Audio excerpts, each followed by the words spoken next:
ازيكم عاملين ايه؟ النهارده حلقه جديده وما زالت حلقه خاصه من المره اللي فاتت مع برنامجنا وبرنامجكم الكوره في القهوه. النهارده مع نفس الضيف الخاص وجايين نتكلم في مش هنغرب بقى المره دي، وزي ما قلنا المره اللي فاتت هو خبير الدوري الانجليزي، فحلقه النهارده هي دوري انجليزي بحت. حلقه النهارده عن ايه يا هوندا؟ هناخد احسن 10 لعيبه هنرتبهم بقى، نرجع للتوب 10 بتوعنا. الحلقه اللي فاتت بقى كانت حلقه خاصه عشان بس بنرحب بالضيف على راسي. نرجع بقى لبتوعنا عادي التوب 10. هنرنك احسن 10 لعيبه في تاريخ الدوري الانجليزي، بس الشرط الوحيد ان هم يكونوا معتزلين من اول سنه 2000 لحد ما الوقت اللي احنا فيه، بس شرط واحد ان هو يكون معتزل. شرطين يعني من 2000 لدلوقتي بقى على انت تكون شفته يعني، ما هو يكون يعني اتشاف بالظبط يعني. ويكون معتزل تمام عشان ما نتخانقش في لعيبه لسه بتلعب دلوقتي. حلو. طيب انا هبدا نبدا يا باشا. انا هبدا بعظيم قوي، هيبقى عظيم قوي قوي قوي. اعظم لاعب اجنبي دخل الدوري الانجليزي، اوكي اظن وصلت. هو الكون اجويرو. ماشي. كون اجويرو هو الهداف التاريخي للعيبه الاجانب في الدوري الانجليزي. اوكي. انا عايز بس اقول ان اجويرو هو فيه ميزه ومفروض هي عيب بالنسبه للمهاجمين، اسره. هو بجد اجويرو جسمانيا هو مش مهاجم، بس هو نجح ان هو يكتسح كل الارقام. اجويرو تقريبا هو خامس الهداف التاريخي للدوري الانجليزي ب 184 جول تقريبا يعني. اوكي. ده رقم مرعب، ده رقم مرعب. على شكل ولعب كام سنه؟ يعني 9 مثلا 10. يعني اعتزل من سنتين 2022 مثلا. صح كده؟ يعني لا بقاله 9 سنين مثلا يعني تقريبا. الرقم ده في عدد سنين قليل. هو كويس، بس انا اللي بتكلم فيه النقطه اللي بتكلم فيها بس ان هو اجويرو مش هيئه مهاجم. ايوه صح. يعني تحسه بلاي ميكر. صح. من الاخر كان بيسرق كل المدافعين. ايوه اجويرو الصراحه لازم هيبقى في الليست بتاعتي دي حقيقه، وانا معاك في اللعيب ده من ضمن الليسته بتاعتي. طيب لا والجول بتاع انت معانا في الليسته دي ولا طبعا جون التاريخي. هو قال اجويرو خلاص الجول بتاع جون التاريخ. اجويرو. لا بقول لك هو انت معانا في الليسته، هو معاك في ال10 بتوعك طبعا. بس لعيب اصلا اكيد لازم يبقى كومن بين. ايوه دي حقيقه. طيب. انا بس بتاكد عشان خبير بس. لا هي ابرد. ما تعديش عليا. اتفضل يا هند. انا هروح للامبرد. لامبرد تقريبا ده اعظم لعيب خط نص جه في تاريخ الدوري الانجليزي. حصل. يعني من وجهه نظري على الاقل. لا. شباك ارسنال تفشل. هو شاهد يعني هو قعد تقريبا 13 سنه في تشيلسي، وقدام الناس المعمرين في الدوري الانجليزي. يعني انا على الليسته اللي انا واخدها معايا اعتقد ان هي اقل حاجه هيكون قعد حبه حلوين في الدوري الانجليزي. يعني انا مش هجيب حد قعد سنتين 3 وما كملش. ما اظنش مش هيلحق يصنع تاريخ. بالظبط. لامبرد قعد فتره كبيره في تشيلسي وهو من الاساطير بتاعه النادي. ما فيش طبعا، كان هو اصلا اعتقد هو اعلى لعيب خط نص جايب اجوان في تاريخ الدوري. رقم 1 بالظبط. الاول في الليسته فعلا. بالظبط. وقعد 13 سنه محقق 3 دوري وارقام مع السير في وقت بتاع مانشستر، فتشيلسي كانت داخله بتصارع يعني شويه. انا اسف طبعا بس لندن از ريد يا باشا. هروح للامبرد يعني. موافق. انتوا بتصعبوه عليا بصراحه. موافق ولا مش موافق؟ موافق طبعا. يعني انتوا بتاخدوا اجويرو ولامبرد في البدايه المايك معاك تقول لنا اللعيب رقم 3 في الليسته. لا يعني انا بص، انا لو هبدا باي لعيب غير هنري هبطل انا لا في يعني اسيبها يعني. لا هنري طبعا. هو قال اجويرو رقم 1 كلاعب اجنبي في تاريخ البريمير ليج في عدد الاجوال. هنري رقم 2 صح. رقم 2 في الليسته، السابع تقريبا على كل الهدافين بتوع البريمير ليج. فهنري يعني هنذكر انفنسبلز، هنذكر اورا زي ما بيقولوها كده على السوشيال ميديا. هي اورا كان يجيب الجول ويبص كده شغل. ومره مثلا كنا بنلعب مين يا ربي، تقريبا ويست هام او استون فيلا، الفرقه بتلبس بيربل يعني، والحكم خلاه يعيد الفاول بعد ما جابوا جول، حطوا جول تاني. بص له قال له ده كفايه ازت انف. فلا يعني هنري وسبيشال منشن للبالون دي اور اللي اتسرقت منه على قد لا بس معلش يعني هنجيب الارقام بعد الحلقه وهوريك. هات اللي هتجيبه. دوري الانجليزي يا باشا، الموضوع منتهي. الموضوع منتهي يعني. المناقشه دي مش تخلص. مش مشكله نتخانق بعدين. هنا بلاش دي عنده الضرب. بالون احنا دور بنتخانق معلش. بره، احنا بنتخانق كتير، نتخانق بعد الكاميرا. لا بس كده احنا متفقين على هنري. اتفقنا على هنري. انت متفقين وانت طبعا، طيب زي الفل. متفقين. هنري. بقول لك ايه، هو فعلا جريته كان غزال. ايوه بس مش أنا لا كان لعيب بصراحه والله، افتكرت له كام لقطه كده طبعا. اتبسطت فعلا. اتفضل هروح انا. اتفضل. انا هفضل في تشيلسي.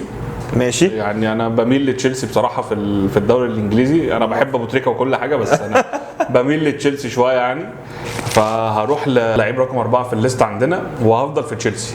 انا بميل لتشيلسي بصراحه. حقك. يعني وتشيلسي فيها يعني فيها كتير. كتير. دي دروجبا فعلا، بس مش دلوقتي. مش عايز افور واقول ان ممكن نجيب 10 من تشيلسي. على فكره الاجيال دي تعرف تجيب 10 من كل. ايوه دي حقيقه يعني، مع احترامنا لابو تريكه طبعا، بس انا بحب تشيلسي يعني. عنده مشاكل مع تشيلسي. مع احترامنا ليه يعني، بس انا بحب تشيلسي يعني. رياكت ساد. بس ابو تريكه عنده مشاكل مع ناس كتير يعني. مش مشكله. كابتن احنا بنحبك جدا جدا طبعا يعني، مش هنختلف في حاجه زي دي. فانا هروح لجون تيري. جون تيري من اعظم المدافعين اللي عدوا على الدوري الانجليزي. لو ما كانش رقم 1 هيبقى رقم 2 رقم 3 ماكسيموم في الليسته. جون تيري عمل تاريخ كبير جدا مع تشيلسي. قعد تقريبا حوالي 19 او 20 سنه في النادي. حضر كل حاجه بجد، كل حاجه معنى كلمه كل حاجه. حضر اذا كان دوري تشامبيونز، كل الحاجات اللي مر بيها تشيلسي هو حضرها. تقريبا واخد 5 دوري انجليزي في تاريخه او 6. واخد تشامبيونز ليج، بس باستثناء تشامبيونز ليج يعني. هو في الدوري الانجليزي هو محقق ارقام كبيره جدا.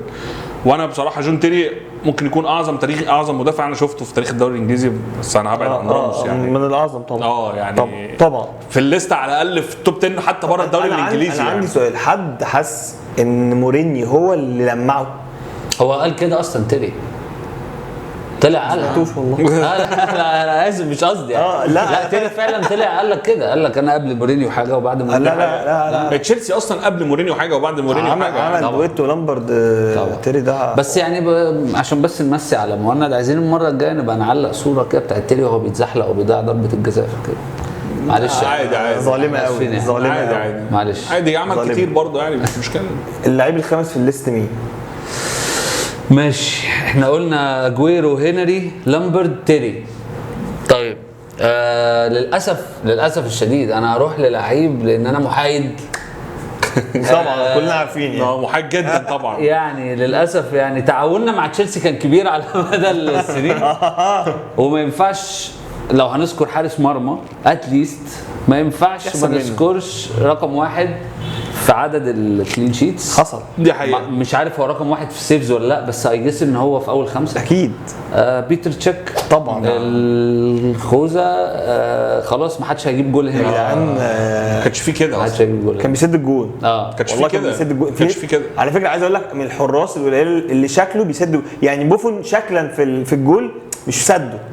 لا فاندر سار حتى كده جدا بيتر تشيك صح. لا مرعب. أيوة. مرعب الطول مش طبيعي. وبيتر تشيك ضربات جزاء شغال. يعني هو في ساعات ماتشات بتلاقي المدربين ينزل يا دوبك ينزل حارس مرمى عشان ضربات. لا عادي بيتر تشيك انا مكمل. انا بقول لك هو اللي جايب تشامبيونز ليج. ضربه الجزاء اللي شالها من روبن في الاكسترا. هو كان في كل حاجه. وانا عشان برضو نبقى قلنا الصراحه انا مش بذكر بيتر تشيك علشان الحبه اللي لعب معاهم في ارسنال، لان هو لما جه كان بيخلص. انا فاكر له وما زال يعني. لا وما زال كان كويس طبعا. بس لا مع تشيلسي حاجه ثانيه. هو رقم 1 يدخل مرتاح. دي حقيقه. الاعظم في تاريخ احنا لحد دلوقتي الخمسه تمام. الختم طبعا 5 تمام. تمام. هنختلف ولا مش هنختلف؟ لا بس لسه انا برضو عندي لعيب اظن انتوا تمام. خش يا باشا على السادس. اتفضل. هو يعني كان منتخب انجلترا نص ملعبه 3 واحد من كل نادي. الثاني ستيفن جيرارد. اوكي. جيرارد ملوش انجازات، بس جيرارد هو الدوري الانجليزي. دي حقيقه صح. يعني جيرارد حقبه كامله في ليفربول كان جيرارد شايله. دي حقيقه. جيرارد كان لعيب متكامل. انا اظن يعني اللعيبه المتكامله ممكن يتعدوا على الايد، هي ايد واحده كمان. جيرارد منهم. جيرارد بيهاجم يعني. انت لودا كان قال قبل كده في حلقه ان كان بوجبا يلعب 10 و8 و6. ده بقى هيلعب وينج، هتلعبه سترايكر، هتلعبه مدافع وما بيلعبش. لا وليدر كابتن لا لا لا وليدر على يعني كما قال الكتاب، مش واخد مش لابس الشاره زي ناس صحابنا دلوقتي يعني. الجمهور متفق من غير ما نقول عليه أسامي تقريبا، كابتن جمهور برونو انجلترا يعني. كله متفق عليه.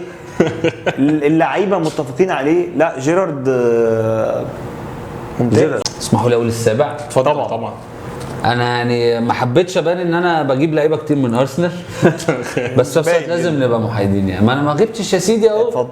روني. وين روني؟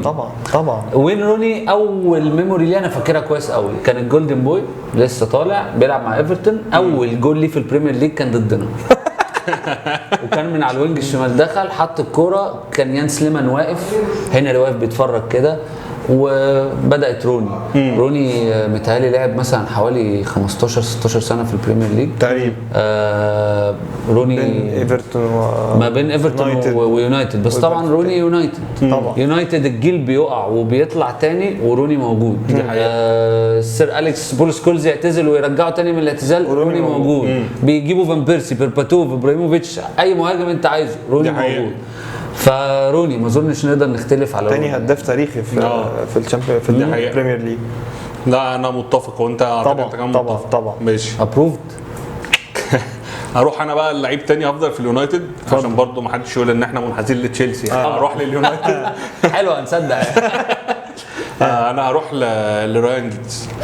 اوكي. رايان جيجز انا في ناس كتير ما بتشوفوش ان هو لعيب متكامل او لعيب مش بيفيد الفرقه او مش لعيب مهم للفرقه، بس لا انا كنت بشوف رايان جيجز لعيب مؤثر ومهم جدا في التاريخ بتاع مانشستر يونايتد في الفتره بتاعت اليكس فيرجسون من بدأوا الحته بتاعت البريمير ليج ودخلوا تشامبيونز والكلام ده.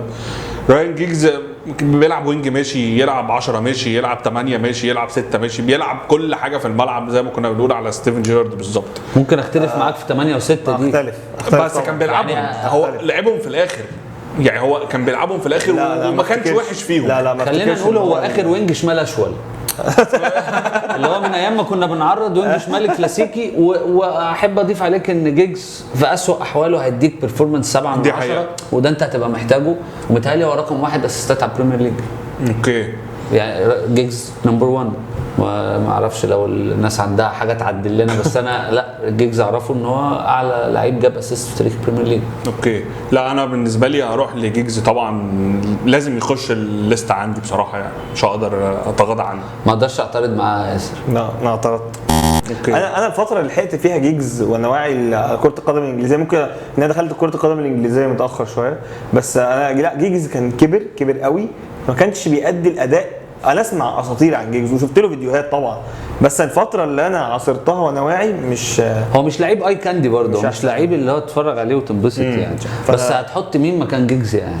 قول لنا كده. لا احط الهداف التاريخي اوكي للدوري الانجليزي ألان شيرر. ألان شيرر هو اسهل مهاجم جه في التاريخ، ابسط حاجه ممكن يعملها هيجيب جول. هتديله اي كره من اي حته هيجيب جول. كان بيعمل كده تقريبا ما بيجيب جول بالظبط صح. انا فاكره قوي في نيوكاسل وشويه كده يونايتد، بس ألان شيرر ما ينفعش يتعدى. يعني التاريخ رقميا ما عداهوش، مش انا اللي هعديه. وانا بقى طبعا ألان شيرر ما حدش يقدر يعترض ولا هو انا بس اعتراضي عليه ان هو كان من قبل 2000، يعني البيك بتاعه كمل بعد ال 2000 حاجه بسيطه، بس الامباكت قبل ال 2000 ماشي. بس يعني لا هو كمل يعني انا فاكره لغايه تقريبا 2004 او 2005 بس هو فعلا الامباكت تقريبا لويس ساها كان ده. ايوه بس يعني هو ده استثناء بالنسبه لك ان هو كان معظم الحاجات كانت قبل 2000. بس انا الفتره اللي لحقته فيها كافيين ان هو يدخل. اوكي يعني انت مش معانا في جيجز وحط شيرر.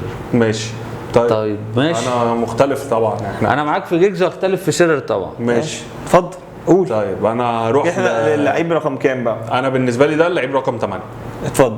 ده لعيب رقم 9 بالنسبه لي انا كده، رقم 9 لان احنا اتفقنا في روني وجيجز، فانا بالنسبه لي ده رقم 9. انا هروح كومباني في مانشستر سيتي. كان عظيم بمعنى كلمه عظيم، كان شايل مانشستر سيتي في اسوأ احوالها من قبل لما جوارديولا يجي، الدوري العظيم بتاع مانشستر سيتي بكل الكلام ده. فانا بالنسبه لي كومباني يعني كفايه ان هو جاب الجول اوف ذا سيزون بتاع مانشستر سيتي اللي خلاهم يفضلوا ينافسوا الدوري بتاع جوارديولا. كان في بيرنلي، كان في تشيلسي.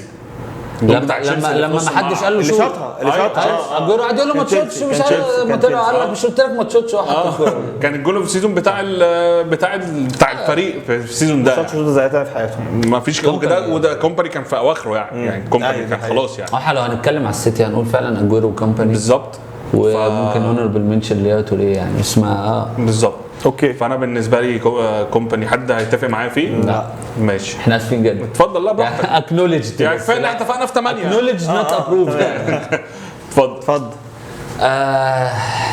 يعني انا عن نفسي بقول ممكن يكون اللي هقوله ده تاني او تالت احسن باك شمال في تاريخ الكوره بعد روبرتو كارلوس، وممكن مارسيلو بينافسوا على المركز ده، اشلي كول.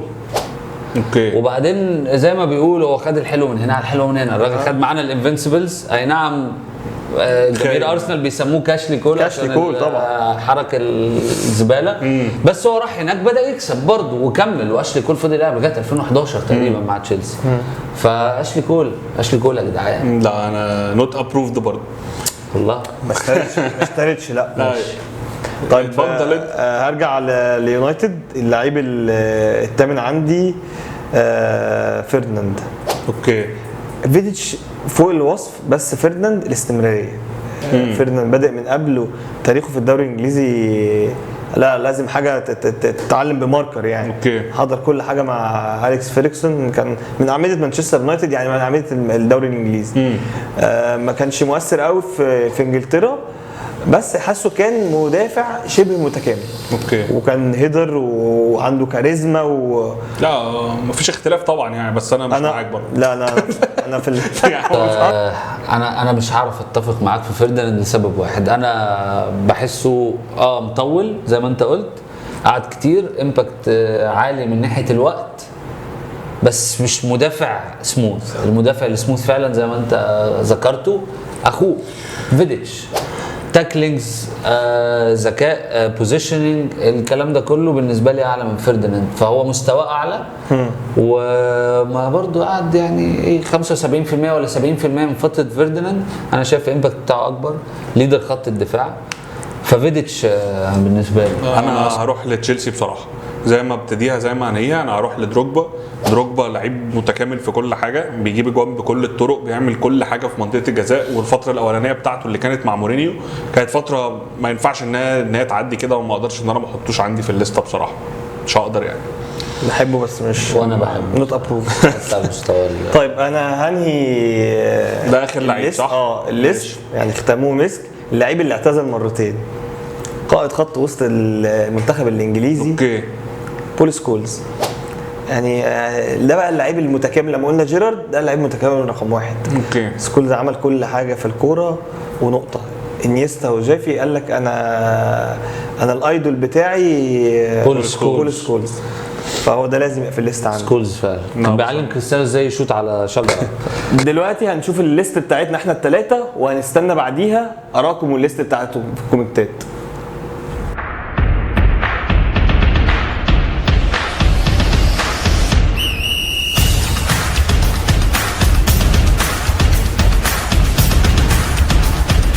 وزي ما شفنا دي الليست بتاعتي انا ومهند ولودا، ومستنيين ارائكم والليسته بتاعتكم والترتيب بتاعكم زي كل مره. واللي هيتخانق ولا يختلف ويتخانق هيجي هنا كده معروف. لا ما حدش يجي هنا تاني. نورتنا يا لودا حبيبي. وهنكرر الموضوع ده كتير، بس يعني ممكن بقى لودا عبر تطبيقات الاونلاين ميتينجز، الفيديو كول. واتمنى ان الحلقه تكون عجبتكم، ومستنيين منكم الشير واللايك والسبسكرايب، واهم حاجه السبورت دايما. وشكرا.